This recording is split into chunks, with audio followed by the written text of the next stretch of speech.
Hello नमस्कार दोस्तों, तो कैसे हैं आप लोग। मैं आशा करता हूं कि आप लोग सभी ठीक होंगे। मैं मनोज कुमार आप सभी का स्वागत करता हूं मेरे मैथ के यूट्यूब चैनल मैथ करो पर। तो दोस्तों आज आपके लिए कक्षा 10 का चैप्टर नंबर 2 लेकर आया हूं, जिसका नाम है पॉलिनोमियल यानी कि बहुपद। तो दोस्तों इसको स्टार्ट करने से पहले मैं आपको याद दिलाता हूँ आपकी पिछली बातें।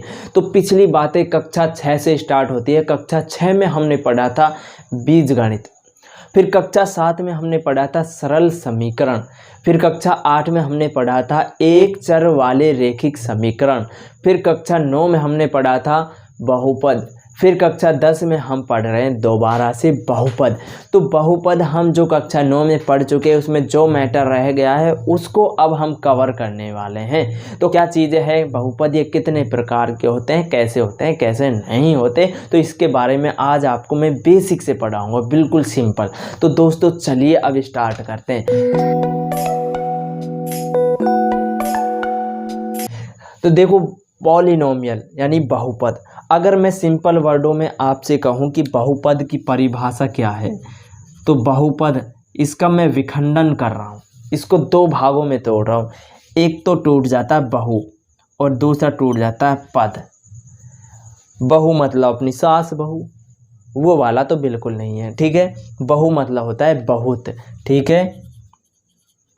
और पद मतलब कह सकते हैं अपन भाग कह सकते हैं, अंश कह सकते हैं या पार्ट कह सकते हैं उसका, ठीक है। वो होगा बहुत भाग। बहुत से मतलब यहाँ पर एक से अधिक भाग होंगे, एक से अधिक पद होंगे, वो क्या कहलाएगा, बहुपद कहलाएगा, ठीक है। बहुपद में अपन पढ़ते हैं, देखो जैसे मान लीजिए मैंने यहाँ ऐसे कोई ये लिख दिया 2x + 5, ठीक है। तो यहाँ पर एक ये पद हो गया, एक ये पद हो गया, तो दोनों से जो मिलकर बना है ये क्या बना है, एक बहुपद बना है। क्या बना है, एक बहुपद बना है। तो अब इस बहुपद में हमने देखो क्या क्या चीज़ें देखी हैं। एक तो ये नंबर देखा है, x देखा है, एक 5 देखा है, ठीक है, 2 देखा है।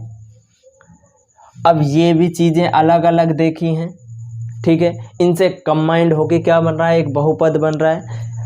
अब यहाँ पर जो जो चीज़ें देखी हैं उनके बारे में हम चर्चा करेंगे। देखो हमने क्या देखा है, x देखा है, 5 देखा है, 2 देखा है, फिर 2 संख्याएं जुड़ रही हैं, ये चीज़ें देखी हैं। तो मैंने इसको पूरे विवरण के साथ यहाँ टॉपिक वाइज लिख दिया कि ये क्या क्या चीज़ें होंगी। तो ऐसे पढ़ेंगे हम इसको। यहाँ पर चर राशि दे रखी है, अचर राशि दे रखी है, पद दे रखा है, व्यंजक दे रखा है, समीकरण दे रखा है, घात दे रखी है, गुणांक और शून्यक दे रखे हैं। इनके बारे में हम चर्चा करेंगे। तो देखिए दोस्तों, ये चर राशि होती क्या है, ये चर राशि क्या होती है, जो अपन x, y, z के रूप में जो राशियाँ लिखते हैं ना, वही चर राशि होती है। अब यहाँ पर जो मैंने ये लिखा हुआ था ना x, तो ये क्या है, एक चर राशि है। क्या है, चर राशि। और अचर राशि कौन सी होती है, जो अपने काउंटिंग्स के रूप में लिखते हैं अपन इस तरीके से, ठीक है। काउंटिंग्स रूप मतलब गिनतियों के रूप में अपन लिखते हैं, वो क्या होते हैं, अचर राशि होते हैं। जैसे मैंने यहाँ पर ये लिखा है, तो ये 5 क्या है, एक अचर राशि है, ठीक है। अगर मैं आपसे कहूँ इसको दूसरे शब्दों में कि चर राशि कौन सी होती है और अचर राशि कौन सी होती है, तो अचर राशि वो राशि होती है जो कभी बदलती नहीं है। अब बदलती नहीं, मैंने आपको बताया जो काउंटिंग्स के रूप में, और काउंटिंग्स कभी बदलती नहीं है। जो अपन यहाँ पर 5 बोल रहे हैं ना, तो चाहे दिल्ली में चले जाओ, चाहे आगरा चले जाओ, चाहे मुंबई चले जाओ, कहीं पर भी चले जाओ, 5 का 5 है, 2 का 2 ही रहेगा, सारी चीज़ें सेम रहेंगी, कभी बदलती नहीं है। लेकिन चर राशि ऐसी राशि होती है जो बदलती रहती हैं। जैसे मान लीजिए अब मैंने यहाँ पर लिखा था आपको 2x + 5, ठीक है। तो यहाँ पर देखिए x का मान कुछ भी हो सकता है, 0 भी हो सकता है, 1 भी हो सकता है, 2 भी हो सकता है, 3 भी, 5 भी, कुछ भी हो सकता है। तो इसका कोई फिक्स नहीं है, ये बदलती रहती है, ठीक है। तो इसलिए ये क्या राशि हैं, चर राशि हैं, ठीक है भैया। ये हो गया चर राशि क्लियर हो गया, अचर राशि क्लियर हो गया। तीसरा आता है पद। पद कौन से होते हैं, तो पद भैया ये जो मैंने अभी बताया ना, ये हो गया और एक ये हो गया, ये दोनों क्या है, पद हैं। तो इस वाले बहुपद में पद कितने हैं, 2 पद हैं। कितने पद हैं, 2 पद हैं। अब पद भी किस तरीके से बनते हैं, किस तरीके से डिवाइड होते हैं, उसको जान लीजिए। देखो यहाँ पर 2x + 5 लिखा है मैंने, तो मैंने इनको पद क्यों कहा है, इसको अलग कह दिया, इसको अलग कह दिया।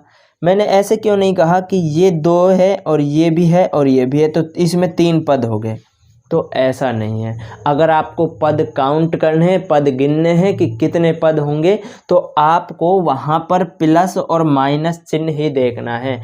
अगर उनके मध्य में प्लस का चिन्ह है और या माइनस का चिन्ह है तो ही वो अलग अलग पद कहलाएंगे। अगर वहाँ पर आपको गुणा का चिन्ह मिला या भाग का चिन्ह मिला तो वो अलग अलग पद नहीं होंगे। जैसे कि यहाँ पर 2x है, मैंने इसको अलग अलग नहीं बोला, इसको एक ही बोला है 2x, तो ये क्या होगा, एक ही पद होगा। क्यों? क्योंकि इनके मध्य में गुणा का चिन्ह आ चुका है। ऐसे ही अगर मैं यहाँ लिख दूँ x/2, तो यहाँ मैं इसको 2 पद काउंट नहीं करूँगा, इसको एक ही पद काउंट करूँगा और क्या लिखूँगा, x/2 कितने पद हैं, एक पद है। ठीक है, सिंपल है। चलो ये बात हो गई। अब यहाँ पर आते हैं व्यंजक। व्यंजक, समीकरण और बहुपद तीनों में ही संबंध देखते हैं। देखो, अगर मैं बहुपद की एक सिंपल और परिभाषा आपको बताऊं तो इसमें इसको कह सकते हैं कि ऐसे बीजीय व्यंजक, ये बीजीय व्यंजक ही हैं, ठीक है। चर और अचर राशियों से जो मिल के बनती है ना, उसको बीजीय व्यंजक कहते हैं। क्या कहते हैं, व्यंजक कहते हैं। और जो x और अचर पद हैं, चर पद हैं, उनसे मिलकर बन रही है तो बीजीय व्यंजक हो गए। कैसे हो गए, बीजीय व्यंजक हो गए। ठीक है, तो अब इनके बारे में मैं आपको बता रहा हूँ। देखिए, मैंने यहाँ पर इस तरीके से कोई भी एक बीजीय व्यंजक लिख दिया, ठीक है, इस तरीके से लिख दिया,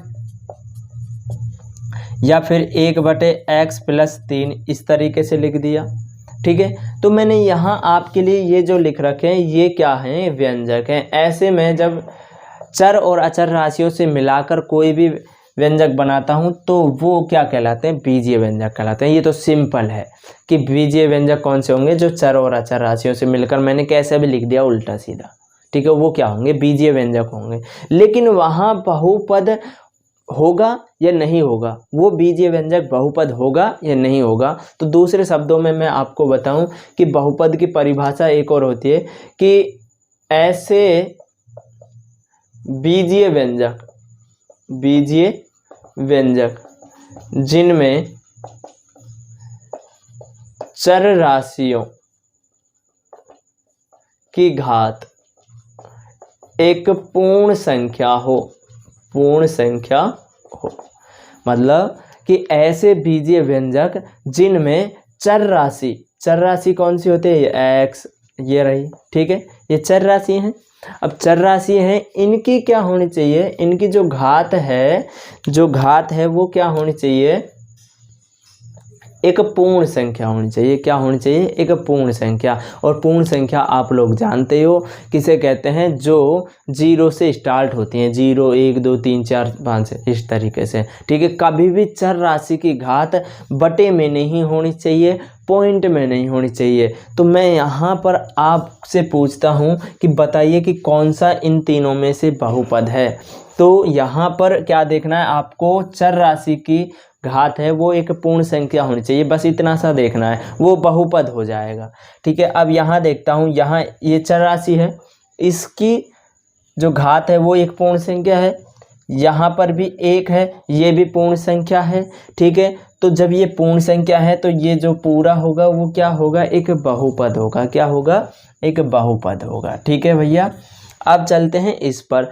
तो यहाँ पर x की घात कितनी है, 3/2 है, तो 3/2 है, ये हो गई बटे में, और ये एक पूर्ण संख्या नहीं है, और पूर्ण संख्या नहीं है तो क्या होगा, ये एक बहुपद नहीं होगा। ठीक है, अब यहाँ पर लिखा हुआ 1/x + 3 बटे में चला गया। अगर जब मैं इसको सॉल्व करूँगा, आगे ऊपर ले जाऊँगा तो इसकी जो भी घातें आएंगी वो माइनस में आएगी। ठीक है, ऋणात्मक आएगी।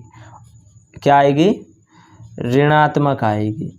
और मैंने आपको अभी अभी बताया है कि पूर्ण संख्या कौन सी होती हैं, जो जीरो से स्टार्ट होती है, ना कि ये बताया कि जीरो के बाईं ओर भी जाएं, यानी कि माइनस में भी जाएं। माइनस वाली काउंट नहीं होती पूर्ण संख्याओं में, जीरो काउंट होता है, 0 1 2 3 4 5 इस तरीके से, ठीक है। तो यहाँ पर जब घात भी ऋणात्मक आ जाती है तो वो क्या होगा, एक बहुपद नहीं होगा, एक बहुपद नहीं होगा, ठीक है। ये बात समझ आ गई होगी। तो मैंने अभी आपको बताया कि व्यंजक कौन से होंगे, जिनको चर और अचर राशियों से मिलाकर मैं इस तरीके से लिख देता हूँ तो वो क्या होते हैं, बीजीय व्यंजक होंगे, व्यंजक होंगे, ठीक है।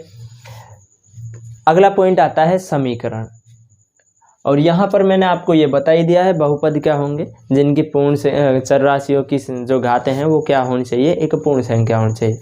समीकरण पे आते हैं, तो समीकरण में क्या है कि अगर मैं बहुपद में, बहुपद ये लिख रखा है मैंने, अगर इसमें 0 के इक्वल कर देता हूँ तो एक समीकरण बन जाती है, सिंपल। अगर मैं इस बहुपद को 0 के इक्वल कर देता हूँ तो क्या बन जाता है, एक समीकरण बन जाता है। और अगर मैं ये 0 हटा देता हूँ तो ये बहुपद बन जाता है। बस इतनी सी बात है, ठीक है, समझ आ गया होंगे। तो ये क्लियर हो गया, ये भी क्लियर हो गया। घात पे आते हैं, गुणांक पे आते हैं, शून्यक पे आते हैं, ठीक है। घात क्या चीज़ है, तो घात होती है भैया ये, अगर किसी भी बहुपद की अधिकतम घात कितनी है वो अपन को पता लग जाए तो हम उसके कह सकते हैं कि इस बहुपद की घात या डिग्री, या तीसरे शब्दों में कहते हैं इसको कोटि, कोटि। तो उस बहुपद की कोटि कितनी होगी, 2 होगी, ठीक है। या फिर मैं एक और लिख रहा हूँ, x³ + 5x + 6। तो यहाँ मैं आपसे पूछूं कि बताइए इसकी डिग्री कितनी है, इसकी घात कितनी है, इसकी कोटि कितनी है, तो आप बताएंगे सिंपल, अधिकतम घात देखेंगे कितनी है, 3 है, तो बस वही हो गई इसकी। रही बात गुणांक की, तो गुणांक क्या होता है कि जो भी चर राशि है, जैसे यहाँ पर x है, यहाँ पर भी x है, ये x रहा, तो इनके साथ में जो गुणांक में गुणा हुई रखी कोई संख्या है वो गुणांक कहलाती है। जैसे x के साथ में ये है 5, तो ये क्या होगा, ये गुणांक कहलाएगा। क्या कहलाएगा, गुणांक कहलाएगा, ठीक है। ऐसे ही इसके साथ में ये लिखा हुआ है, ये क्या कहलाएगा, गुणांक कहलाएगा। मान लीजिए मैं यहाँ लिख देता हूँ 9x² + 3x + 6, ठीक। तो यहाँ पर x² का गुणांक क्या होगा, 9 होगा, क्या होगा, 9 होगा, ठीक है। और यहाँ x का गुणांक क्या होगा, 3 होगा। तो ये गुणांक कहलाते हैं, सिंपल है, कोई दिक्कत ही नहीं है। चलो और थोड़ा सा विस्तार में सीख लेते हैं कि बहुपद के कितने प्रकार होते हैं, ठीक है। अभी तक हमने सीखा था चर राशि किसे कहते हैं, अचर राशि किसे कहते हैं, पद किसे, व्यंजक, समीकरण किसे कहते हैं। तो अब चलिए, अब अपने एक चीज़ और पढ़ लेते हैं कि बहुपद के प्रकार कितने होते हैं। तो बहुपद के 2 प्रकार होते हैं। बहुपद के प्रकार बांटने के लिए 2 तरीके होते हैं, ठीक है। 2 प्रकार नहीं होते, 2 तरीके होते हैं। और तरीके कौन से, एक तो होता है पदों के आधार पे, पदों के आधार पर, एक होता है घात के आधार पर, ठीक है, घात के आधार पर। पदों के आधार पे कौन कौन से होते हैं, पदों के आधार पे 3 टाइप के, एक पदी, दूसरा द्विपदी, और तीसरा होता है त्रिपदी, ठीक है, तीसरा होता है त्रिपदी, ठीक है। 3 प्रकार के होते हैं पदों के आधार पे। ऐसे ही घातों के आधार पे भी 3 प्रकार के होते हैं। तो ये होता है रेखिक बहुपद, दूसरा होता है द्विघात बहुपद, और तीसरा होता है त्रिघात बहुपद। ऐसे हम इसको, भाई नाम से ही है द्वि, त्रि, चतुर्थ, तो ऐसे हम आगे तक भी इसको लिख सकते हैं, कोई दिक्कत नहीं है, ठीक है। अब यहाँ देखिए, एक पदी, नाम से ही अपन को पता चल रहा है एक पदी मतलब जिसमें एक पद हो। तो एक पद हो कैसे होगा, उसको लिख सकते हैं x², एक ही पद है, या फिर आप 2x लिख सकते हो, या x/2 लिख सकते हो, या 5 हो गया। तो ये सभी क्या है, एक पदी बहुपद के अंतर्गत आते हैं, ठीक है। दूसरा आता है द्विपदी जिसमें दो पद हो, ऐसे लिख सकते हो x+3 y+7 या x² + 3। तो इस तरीके से जो आ रहे हैं वो क्या है, वो द्विपदी में आ जाएंगे जिसके दो पद हैं, 1 2 1 2 1 2। मैंने आपको अभी बताया था कि पद कैसे काउंट करते हैं, उनके मध्य में प्लस या माइनस का चिन्ह होना चाहिए। तो यहाँ पर प्लस प्लस का चिन्ह है, ठीक है। यहाँ अगर मैं इस तरीके से लिख देता हूँ तो कितने पद हैं, 1 2 और 3। जब 3 पद आ गए तो क्या हो जाएगा, त्रिपदी हो जाएगा। ठीक है भैया, सिंपल है, कोई दिक्कत ही नहीं है। अब यहाँ आते हैं रेखिक बहुपद। तो रेखिक बहुपद में क्या होगा, यहाँ पर हम घातों के आधार पर देखेंगे। यहाँ हमने पद काउंट किए थे कि एक एक पद है तो एक पदी हो गया, दो दो पद हैं तो द्विपदी हो गया, तीन तीन पद हैं तो त्रिपदी हो गया। लेकिन यहाँ पर हम घात के आधार पे पढ़ रहे हैं, तो घात के आधार पे देखेंगे कि घात यहाँ पर अगर एक हुई तो रेखिक होगा, और अगर घात 2 हुई तो द्विघात बहुपद होगा, और यहाँ 3 हुई तो ये त्रिघात बहुपद होगा। अब कैसे होंगे ये, देखो x+3 ये लिख दिया मैंने। तो यहाँ पर अधिकतम चर की घात अधिकतम जो भी होगी ना वो कितनी होनी चाहिए, 1 होनी चाहिए, तब वो जो बहुपद है वो रेखिक बहुपद कहलाएगा। ठीक है। और अगर मैं इस तरीके से लिखता, ठीक है, तो यहाँ पर चर राशि की अधिकतम घात कितनी है, 2 है। अधिकतम घात कितनी है, 2 है। तो 2 हो गई ना जब अधिकतम घात, तो कौन सा आ जाएगा, द्विघात बहुपद आ जाएगा। ठीक है। अब आते हैं त्रिघात बहुपद पे। तो त्रिघात में कितनी घात होनी चाहिए, 3 होनी चाहिए। इसको मैं ऐसे लिख सकता हूँ, ऐसे लिख सकते हैं। तो ये इसमें अधिकतम घात कितनी है, 3 है, तो ये क्या हो जाएगा, त्रिघात बहुपद हो जाएगा। ये चीज़ें हैं, मैंने आपको अभी घात भी समझा दिया, घात भी अब यहाँ पर आ गई कि किसी भी बहुपद की अगर घात देखनी है, डिग्री देखनी है या कोटि देखनी है तो कैसे देखेंगे, उसकी अधिकतम जो घात होगी वही उसकी घात होगी, डिग्री होगी या कोटि होगी। ठीक है, सिंपल चीज़ है, कोई दिक्कत नहीं। गुणांक में बात करते हैं तो गुणांक में क्या है, किसी भी चर राशि में जो भी अंक लगा हुआ है वो क्या कहलाता है, गुणांक कहलाता है। क्या कहलाता है, गुणांक कहलाता है। अगर यहाँ पर देखें तो यहाँ पर कुछ नहीं दिखाई दे रहा, तो लेकिन यहाँ पर होता है, क्या होगा, 1 होगा। इनका गुणांक क्या होगा, 1 होगा। अगर मान लीजिए कोई सवाल ऐसा आ जाता है और आपसे पूछे कि बताइए कि इनका गुणांक क्या है, x³ का गुणांक क्या है, तो आप बता सकते हो कि 1 होगा। ठीक, चलो भैया ये हो गई बात। अब यहाँ पे आते हैं शून्यक पे बात। तो शून्य क्या चीज़ है, तो शून्य का मतलब होता है कि ये जैसे बहुपद अपन को दे रखे हैं, ये व्यंजक दे रखे हैं, तो इनको अगर जो संख्या शून्य कर देती है, पूरा इसका कंप्लीट मान क्या आ जाता है, शून्य आ जाता है, तो वो उसका शून्य कहलाता है। यानी कि उस चर राशि का जो मान उसको शून्य के बराबर करता है तो वो उसका शून्य कहलाता है। या फिर दूसरे शब्दों में आप शून्य निकालें तो कैसे निकाल सकते हैं, जैसे x+3 ये दिया था, बराबर क्या कर दें, 0 कर दीजिए, और यहाँ से आ जाएगा x बराबर 3 को इधर ले जाएंगे -3, तो ये ही क्या कहलाएगा, इस बहुपद का क्या कहलाएगा, शून्य कहलाएगा। ठीक है। अब शून्य के नाम से ही याद आया कि शून्य का अगर हमें चेक करना है कि इसके शून्य कितने होंगे, तो हम यहाँ एक चीज़ देखकर चेक कर सकते हैं कि कोई भी बहुपद की आप घात देखिए कि कितनी है, अधिकतम घात। जैसे यहाँ रेखिक की 1 होती है, तो इसकी अगर 1 घात है ना, तो उसका शून्यक भी 1 ही होगा। क्या होगा, शून्यक भी 1 ही होगा। और द्विघात में कितनी होती है, 2 होती है, का शून्यक भी कितना होंगे, 2 होंगे। ठीक है। और त्रिघात में कितने होते हैं, घात 3 होती है, तो उसका शून्यक भी 3 होंगे। ठीक है। ये तो थी अपनी सिंपल बेसिक बातें। तो अब ये यहाँ तक अपनी बेसिक बातें कंप्लीट हो चुकी हैं। अब हम करते हैं अपनी प्रश्नावली के बारे में। चलिए दोस्तों, तो करते हैं 2.1 स्टार्ट। तो चलिए दोस्तों, अपन करते हैं 2.1 प्रश्नावली स्टार्ट। मैंने यहाँ पर आपके लिए कुछ क्वेश्चन लिख रखे हैं, तो इनको करते हैं, कैसे हल करेंगे। यहाँ पर मैंने x अक्ष और y अक्ष बना रखे हैं। आपको पता है कि इस तरीके से ग्राफ बनता है, कक्षा 9 में भी आपने सीखा है। ठीक है। तो यहाँ पर मैंने आपको x अक्ष और y अक्ष बना रखे हैं, और उन पर क्या है, एक इस तरीके से लाइन कट कर रखी है, एक पैराबोला, ये परवलय। ठीक है, इस तरीके से मैंने कट कर रखा है। तो यहाँ इनका काम क्या है, यहाँ आपको सिंपल इसे देखकर ये बताना है कि जो एक्स अक्ष पर शून्यक होंगे, एक्स अक्ष के शून्यक होंगे वो कितने होंगे।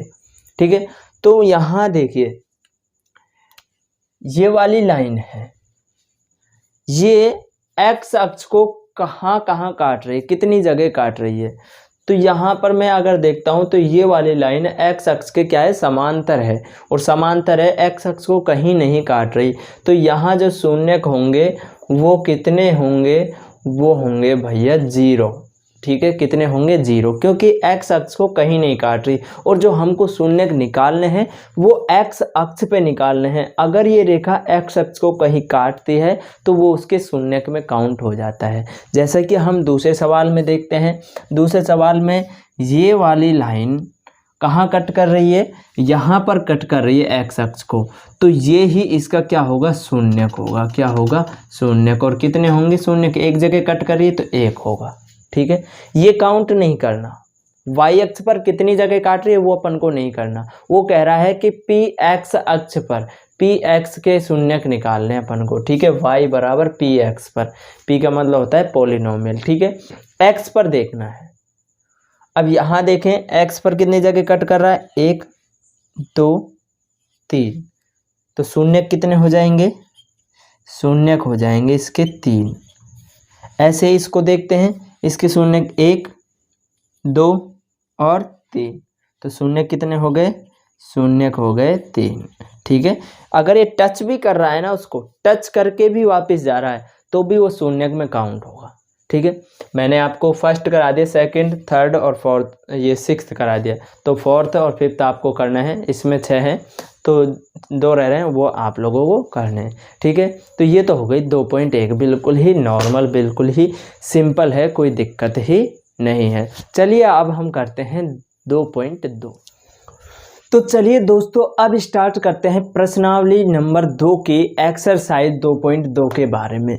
तो यहाँ इसको स्टार्ट करने से पहले मैं आपको इसके बारे में कुछ पॉइंट बेसिक के बता रहा हूँ कि अगर आपके वो समझ आ जाते हैं तो आपको फिर कोई दिक्कत ही नहीं आएगी प्रश्नावली में। चलिए कैसे करेंगे, देखिए यहाँ पर जो बात होगी वो होगी द्विघात बहुपद के बारे में, द्विघात बहुपद के बारे में। और द्विघात बहुपद का अगर मैं व्यापक रूप देखूं, व्यापक रूप इसको लिखते कैसे हैं, तो उसको लिखते हैं भैया ax² plus bx plus c, इस रूप में लिखते हैं। ठीक है, उसका जब अगर हम उसको देखें सिंपल, जैसे आपको ऐसे मिलेगा 2x² प्लस 3x प्लस 5, ये मिलेगा।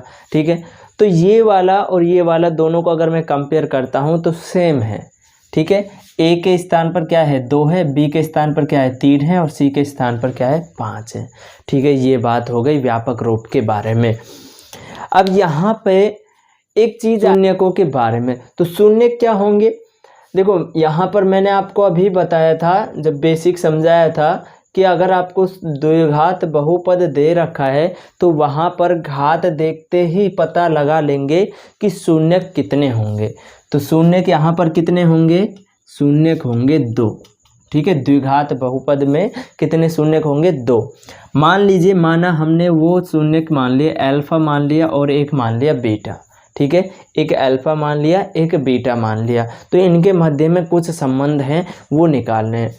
देखिए फर्स्ट है कि शून्यकों का योग, शून्यकों का योग। अगर हमें शून्यकों का योग निकालना है, शून्य क्या है अल्फा और बीटा है, तो इनका योग निकालना है तो वो किसके बराबर होगा, alpha beta, alpha plus beta बराबर -b/a,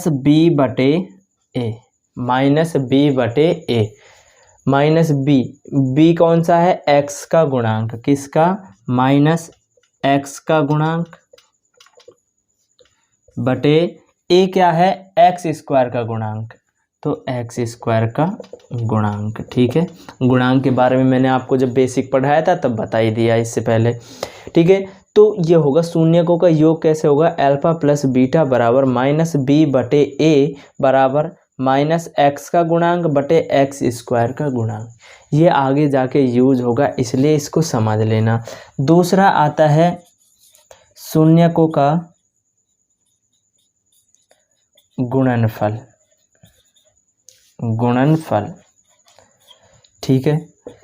क्या होंगे शून्यक तो अपने पास है, अल्फा है और बीटा है, इनका गुणा कर देते हैं। वो किसके बराबर होगा, वो होगा c/1 है। c क्या है आपके पास 5 है और c को कहेंगे अचर पद। मैंने अभी बताया था आपको अचर पद बटे x² का गुणांक, ठीक है। तो अगर हम शून्यकों का योग निकालते हैं तो वो होता है -b/a के बराबर। शून्यकों का गुणनफल निकालते हैं तो होगा अल्फा गुणा बीटा बराबर c/a के बराबर, ठीक है। ये चीज़ें आपको याद रखनी है, इनका यूज होगा। शून्य कैसे निकालेंगे, किस तरीके से निकालेंगे, सारी चीज़ें अब आपको मैं प्रश्नावली में पढ़ाऊँगा। तो चलिए दोस्तों करते हैं प्रश्नावली 2.2। तो लीजिए दोस्तों क्वेश्चन नंबर 1 मैंने 2.2 प्रश्नावली का लिख रखा है। क्या है question first, x² - 2x - 8। Question first कहता है कि जो भी आपको द्विघात बहुपद दे रखा है उसके शून्य ज्ञात कीजिए और शून्यकों के मध्य में योगफल और गुणनफल के मध्य क्या करनी है, सत्यता की जांच करनी है, ठीक है। तो ऐसे अपन को करना है। पहले तो इसके शून्यक निकालने, कैसे निकालते हैं वो देखना, ध्यान से देखना बिल्कुल। देखिए अपने पास क्या दे रखा है, x² - 2x - 8 दे रखा है। आपको क्या करना है, पहला और तीसरा पद गुणा कर लेना है। गुणा कर लेते हैं तो ये माइनस का है, ये प्लस का, तो माइनस प्लस माइनस होता है 8 और ये क्या है x², क्या हो गया -8x² हो गया। अब आपको बीच वाले नंबर को ऐसे दो भागों में तोड़ना है कि अगर मैं उनका जोड़ या घटाव करता हूँ तो क्या प्राप्त होना चाहिए, मुझे -2x प्राप्त होना चाहिए। और अगर मैं गुणा करता हूँ तो -8x² आना चाहिए। तो कैसे करेंगे इसके टुकड़े, तो आपको यहाँ सिंपली ये देखना है कि क्या है, x² का गुणांक 8 है तो 8 के टुकड़े कर देने हैं। 2 का देंगे 2 का देंगे 4, 2 का देंगे 2 बार, 2 का देंगे 2 एकम 2, ठीक है। 2 दूनी 4 और ये हो गया 2, ठीक है। अगर मैं 4 में से 2 घटाता हूँ तो मुझे 2 मिलते हैं, ठीक है भैया 2 मिलते हैं, कोई दिक्कत नहीं है। अब मुझे माइनस के मिलने चाहिए, माइनस के मिलने चाहिए। अगर मैं अधिक वाली संख्या को माइनस के लेता हूँ तो 4 में से 2 घटाऊंगा तो माइनस के 2 बचेंगे। साथ में क्या है x है तो x लगा देंगे, क्या आ जाएगा -2x बचेगा। चलो जोड़ और घटाव करने पर तो हमें ये मिल जाता है -2x। क्या इनको गुणा करने पर यही आएगा, ये और चेक कर लेते हैं। 4 का गुणा 2 से करते हैं तो 8 आएगा, माइनस का गुणा प्लस वाले से करते हैं तो माइनस प्लस माइनस, x का गुणा x से करते हैं तो x², तो मतलब यही वाला आया है, कोई दिक्कत नहीं। अपने टुकड़े किस में हो गए, -4x और +2x में।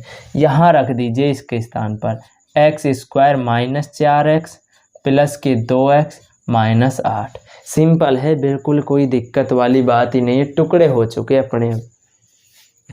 अब कैसे करना है, आपको यहाँ देखना है, दो दो पदों का क्या बनाना है, जोड़ा बनाना है। और जोड़ा बना के उनमें से कॉमन लेना है। इनमें से अगर मैं कॉमन लेता हूँ तो क्या आ जाएगा कॉमन, दोनों में x है, ये x रहा, इसमें x रहा, इसमें एक x है तो एक ही कॉमन लेंगे। तो एक कॉमन ले लिया, क्या बचेगा, एक तो इसमें से निकाल लिया, एक बचेगा, माइनस ये निकाल लिया तो 4 बचेगा, ठीक है, प्लस यहाँ से क्या कॉमन आ जाएगा, दोनों में से तो 2 कॉमन आ जाएगा। 2 का इसमें भाग देते हैं तो एक बार जाता है, इसमें भी चला जाता है, इसलिए 2 कॉमन ले लिया। तो 2 कॉमन ले लिए, क्या बचा x माइनस 2 का भाग इसमें देंगे, कितने बार जाएगा, 4 बार, ठीक है।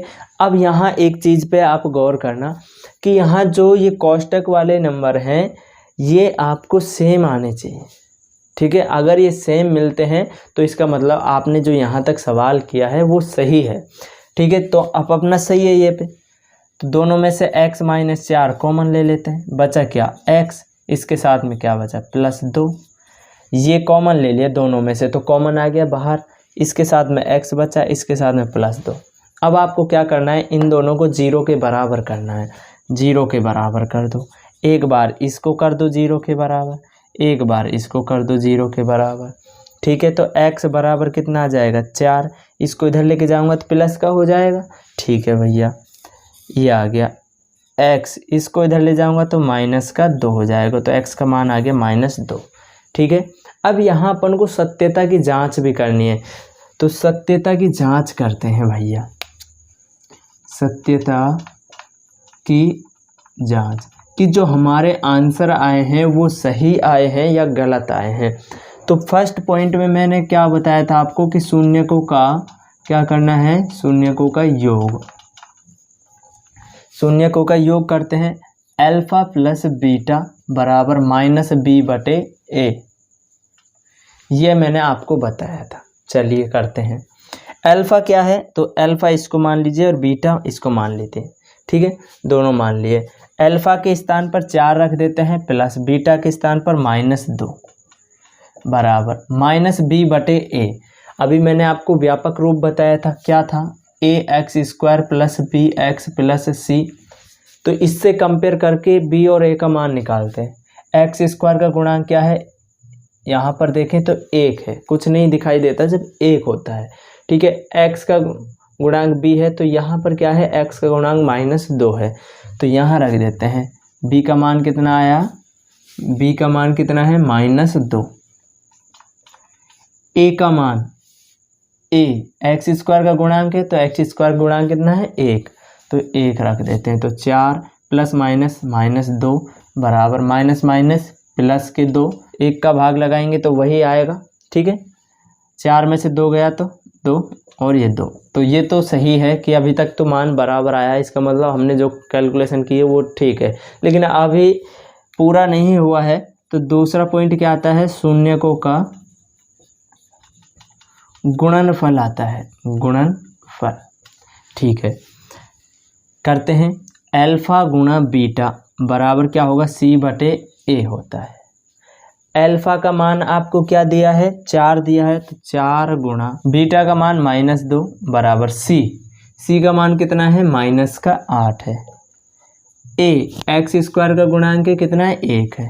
ये लो भैया, 4 दूनी 8 बराबर -8, तो दोनों मान कैसे आ गए, बराबर आ गए। तो ये अपना सवाल क्लियर हो गया, कोई दिक्कत नहीं है। हमने सबसे पहले शून्यक निकाले और शून्यक निकालने के बाद योग और गुणनफल चेक कर लिया, दोनों में सही आ रहा है, तो अपनी सत्यता की जांच भी कंप्लीट हो गई। ऐसे ही आपको सारे सवाल करने हैं। एक सवाल और मैं करा रहा हूँ आपको, फिर आपको सारे सवाल इसी तरीके से करने हैं। आई होप आपको समझ आया होगा। ठीक है, तो समझ आ गया ना, तो कोई दिक्कत ही नहीं है। और अगर कोई दिक्कत आती है तो आप कमेंट में करके मुझे बता सकते हैं, मैं आपको एक एक सवाल को आप करा कर बता सकता हूँ। ठीक है, तो चलते हैं अगले सवाल। हाँ तो दोस्तों, क्वेश्चन नंबर अब फर्स्ट का चौथा करा रहा हूँ मैं आपको, 4th क्वेश्चन करा रहा हूँ। क्या है क्वेश्चन, 4u² + 8u, बस इतना सा है। अब इसमें इसको कैसे करेंगे, यहाँ पर मैंने आपको व्यापक रूप बताया था ax² + bx + c। अगर मैं इसको इससे कंपेयर करता हूँ, देखो यहाँ x² की जगह u², ये तो मिल गया, ये वाला पद है। x के स्थान पर u वाला मिल गया, ये भी है। लेकिन यहाँ पर c के स्थान पर है जो नहीं है, ठीक है, वो नहीं है, तो उसको कैसे करेंगे। देखिए, अब यहाँ पर टुकड़े तभी कर सकते हैं अपन जब यहाँ पर c का मान आएगा, उस तरीके से जैसे मैंने आपको पिछले सवाल में बताया था। इसको हम नए तरीके से करते हैं। कैसे करेंगे, देखो दोनों में मैं कॉमन ले लूँ तो क्या कॉमन आएगा, 4 आ सकता है, 4 u आ सकता है। आपको ऐसा नंबर लेना है जो दोनों में कॉमन आ सके। देखो 4 आ सकता है, 4 का इसमें से आ जाएगा, 4 का इसमें भाग दूंगा तो इसमें भी पूरा चला जाएगा। अब u लिया मैंने, u इसमें है, कम से कम है, तो u ये आ गया और u इसमें से 1 आ जाएगा। ठीक है भैया, इसमें से 4 आ गया और 1 u आ गया, तो 1 बचेगा, प्लस u आ गया और 4 आ गया, तो 4 का भाग देंगे, 4 दूनी 8, तो आ गया 4u, u + 2। अब आपको सिंपल क्या करना है, 0 के बराबर कर देना है, कर दीजिए।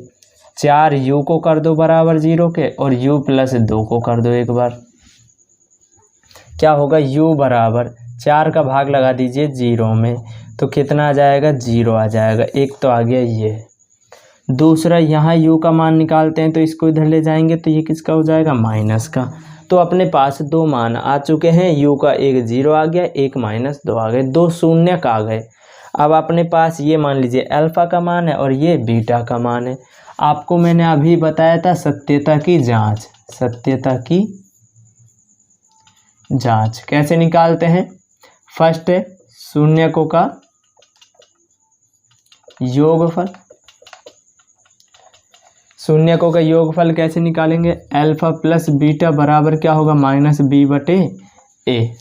अल्फ़ा का मान कितना है, अल्फ़ा का मान है 0 प्लस बीटा का मान कितना है -2 बराबर माइनस b का मान, इससे कंपेयर करते हैं, x का गुणांक होता है जो b होता है, तो यहाँ पर u है, u का गुणांक कितना है 8, तो 8/a का क्या है, a का कितना हो जाएगा, x² का गुणांक होता है a, तो यहाँ पर u² है, u² का गुणांक कितना है 4 है। 0 प्लस माइनस -2 बराबर 4 का भाग दे दो 8 में, 4 दूनी 8। 0 में से 2 घटाएंगे तो यही रहेगा 2 और ये -2। ठीक है, तो ये आ गया भैया, कोई भी दिक्कत नहीं है। अब अगला पॉइंट आता है शून्यकों का गुणनफल। कैसे निकालेंगे, अल्फ़ा गुणा बीटा कर देंगे और c/a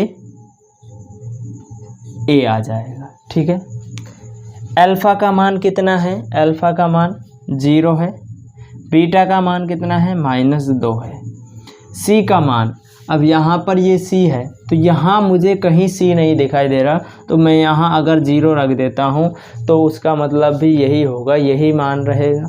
ठीक है, 0 से कोई परिवर्तन नहीं आएगा जोड़ने घटाने के, तो 0 रख देंगे, तो c का मान क्या रख देंगे, यहाँ पर 0 रख देंगे। a का मान क्या होगा, x² का गुणांक, x² गुणांक क्या है 4 है, 4 का भाग लगा दीजिए। 0 का गुणा किसी भी नंबर से करते हैं तो क्या आता है 0, 0 में किसी भी नंबर का भाग लगाते हैं तो क्या आता है 0 आता है, और ये आपका क्या हो जाएगा, सॉल्यूशन हो गया, कंप्लीट हो गया, सत्यता की जांच हो गई, आपके शून्य निकल के आ गए, कोई दिक्कत ही नहीं, सिंपल है। ठीक है, ऐसे ही एक सवाल आ रहा है आपके लिए, वो आपको करना है, t² -15 आ रहा है। ठीक है, अब यहाँ पर भी ऐसे ही चीज़ गायब है, t² है लेकिन t वाला पद नहीं है, तो t वाला पद नहीं है तो इसको कैसे करेंगे, आपके पास दो तरीके हैं, इसको या तो आप ऐसे चेंज कर लीजिए, 15 को किस में चेंज कर लेते हैं, स्क्वायर में, तो अगर मैं इसको इस तरीके से लिखूं तब भी ये यही है। कैसे, अगर अंडर रूट का स्क्वायर से करता हूं तो अंडर रूट हट जाता है, तभी क्या रहता है 15।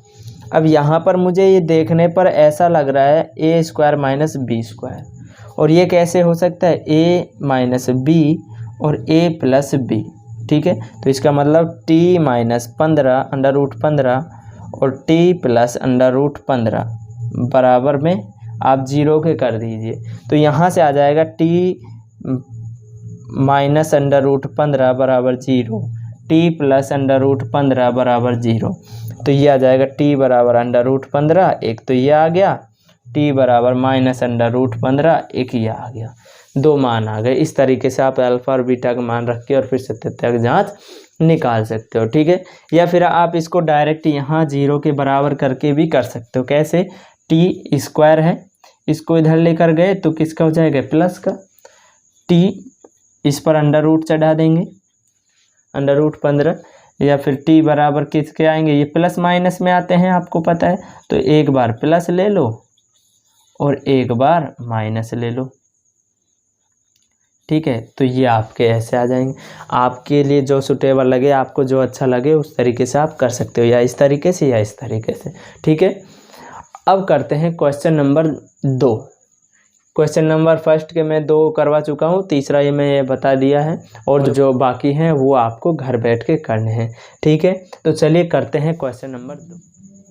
तो लीजिए दोस्तों, क्वेश्चन नंबर 2 का फर्स्ट क्वेश्चन आपके सामने लिखा हुआ है 1/4 और -1। अब आप देख रहे होंगे कि 1/4 -1 ये क्या करना है, क्या चीज़ है। तो मैं आपको बता दूं कि जो ये आपको दे रखे हैं वो आपको शून्यकों का योगफल और शून्यकों का गुणनफल दे रखा है, और आपको इसको कन्वर्ट करना है, किस रूप में करना है, ax² + bx + c।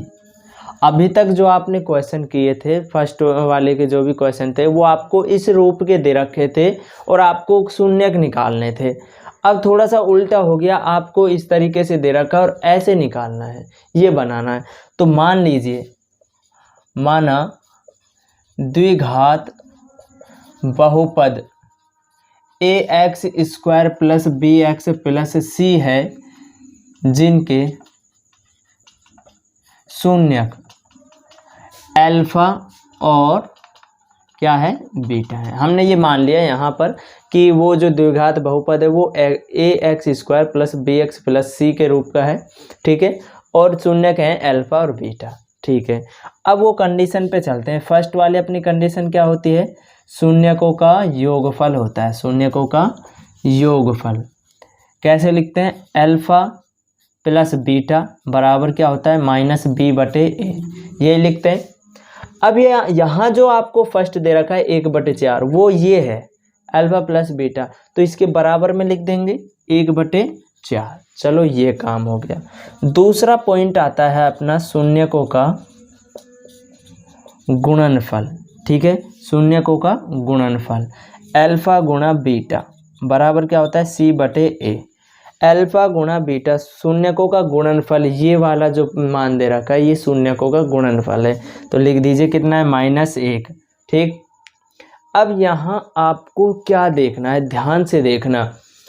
यहाँ पे आपको एक चीज़ देखनी है कि a का मान यहाँ कितना है 4 है और यहाँ कितना है, यहाँ तो माने तो 1 ही है क्योंकि किसी भी संख्या के बटे में अगर देखा जाए तो 1 होता है, ठीक है भैया।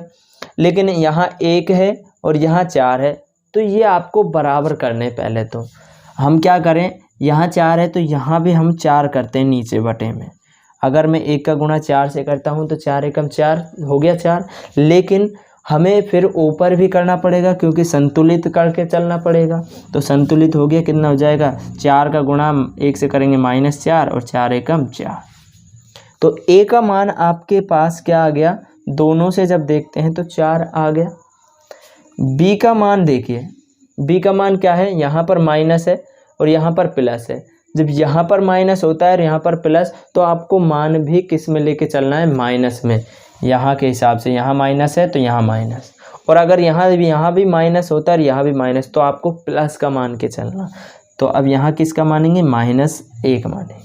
और c का मान कितना है, c का मान कितना है -4 है।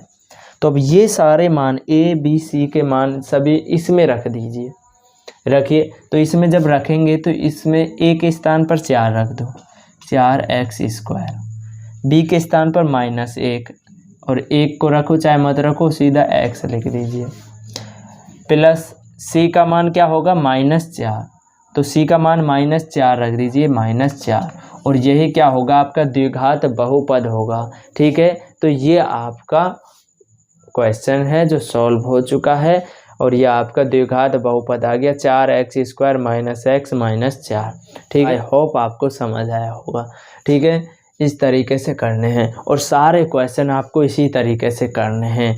आप घर बैठ के इन सवालों को करना, और अगर आपसे होते हैं तो बहुत अच्छी बात है, और अगर आपसे नहीं होते तो आप कमेंट में बोल सकते हैं, मुझसे कह सकते हैं कि सर हमसे ये सवाल नहीं हुए, तो मैं आपको ये सवाल करके एक नई वीडियो और लेकर आ जाऊँगा, ठीक है। ये फ़िलहाल के लिए इतने मैं आपको समझा चुका हूँ, तो बाकी के आप कर सकते हैं, ठीक है, घर बैठ के करना। तो आज की वीडियो हम यहीं समाप्त करते हैं, पढ़ते हैं अगली क्लास में 2.3, ठीक है। तैयार रहना, शाम 7 बजे रोज़ाना आपके लिए वीडियोज आती रहेंगी, इसलिए कभी भी मिस मत करना। अगर वीडियो आपको अच्छी लगी है तो वीडियो को लाइक करो, शेयर करो, कमेंट करो और चैनल को सब्सक्राइब ज़रूर करना, क्योंकि चैनल को सब्सक्राइब करोगे तभी आपके पास तुरंत वीडियोज़ मिल सकती हैं, पहुंच सकती हैं, ठीक है। इसलिए चैनल को सब्सक्राइब कर देना।